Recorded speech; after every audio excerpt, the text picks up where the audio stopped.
নাফিসা, দেখতে পাচ্ছেন যে রাতভর যে টানা বৃষ্টি, এই বৃষ্টির কারণে আবারও চিরচেনা চট্টগ্রাম আমরা দেখতে পাচ্ছি জলাবদ্ধতায় নাকাল চট্টগ্রামের বিভিন্ন সড়ক কিংবা এলাকা।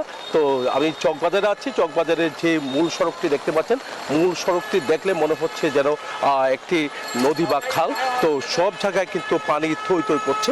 এমনকি এখানে চক সুপার মার্কেট যে মার্কেটটি রয়েছে, এই মার্কেটেও কিন্তু আমরা দেখতে পাচ্ছি পানি প্রবেশ করেছে, তাদের মালামাল নষ্ট হয়ে গেছে। এখানে যারা কর্মজীবী মানুষ এমনকি পরীক্ষার্থী রয়েছেন, এমনকি শিক্ষার্থী যারা আছেন, তারাই কিন্তু সবচেয়ে বেশি সমস্যায় পড়েছে বলে আমাদেরকে জানিয়েছেন। আমরা দেখতে পাচ্ছি চারিদিকে যেদিকে চোখ যাচ্ছে সেদিকে কোনো জায়গায় হাঁটু পানি, কোনো জায়গায় হাঁটুর নিচে পানি, আবার কোনো জায়গায় কোমর পানি। তো কোনো কোনো জায়গায় আরও বেশি পানিতে তলিয়ে গেছে চট্টগ্রামের বিভিন্ন সড়ক। তবে বাসাবাড়িতে কোনো কোনো জায়গায় একেবারে নিম্ন এলাকা যেখানে রয়েছে, নিচু এলাকা, সেখানে বাসাবাড়িতেও কোনো কোনো জায়গায় পানি প্রবেশ করেছে এমন তথ্য কিন্তু আমরা পেয়েছি।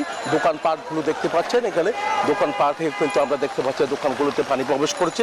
এমনকি সবচেয়ে বেশি ক্ষতিগ্রস্ত আমরা লক্ষ্য করছি এখানে চক সুপার মার্কেট দেখতে পাচ্ছেন, চক সুপার মার্কেটের ভেতরে পানি প্রবেশ করেছে।